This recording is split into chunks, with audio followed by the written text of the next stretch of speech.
Well, tucked away in the hustle and bustle of Flinders Street and Southern Cross stations is a band of Good Samaritans. For almost a century, volunteers from Travellers Aid have been quietly rescuing commuters in their hour of need. Joe Hall explains.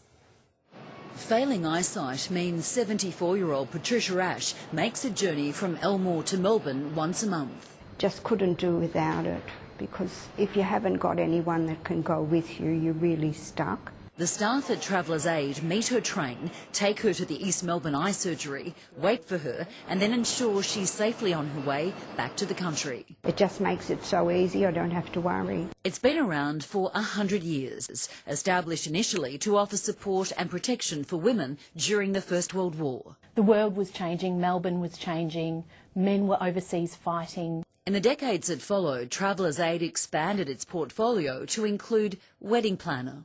There were well over 1,000 weddings organised by Travellers Aid through the 20s, 30s and 40s.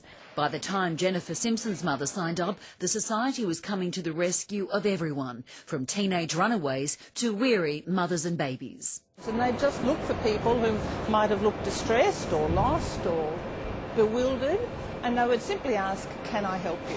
Eveline Simpson worked for Travellers Aid for 25 years and later as a volunteer. She loved the fact that she was helping, meeting people at their point of need. Most of the staff are volunteers, giving of their time so generously.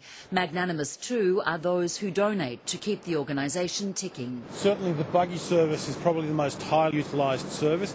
In fact, Travellers Aid has been at the forefront of advocacy for people with disabilities, in some cases transforming their lives.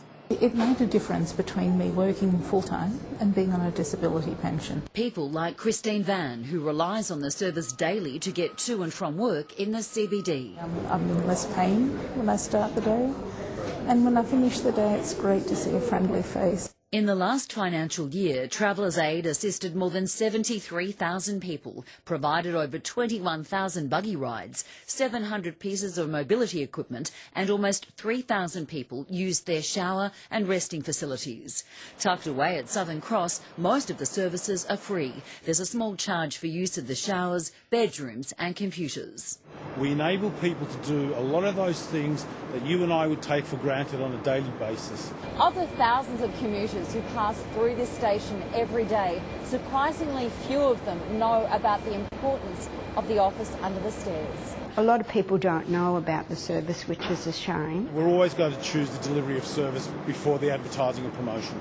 That word-of-mouth philosophy likely to see Travellers Aid through another century. Joe Hall, 9 News.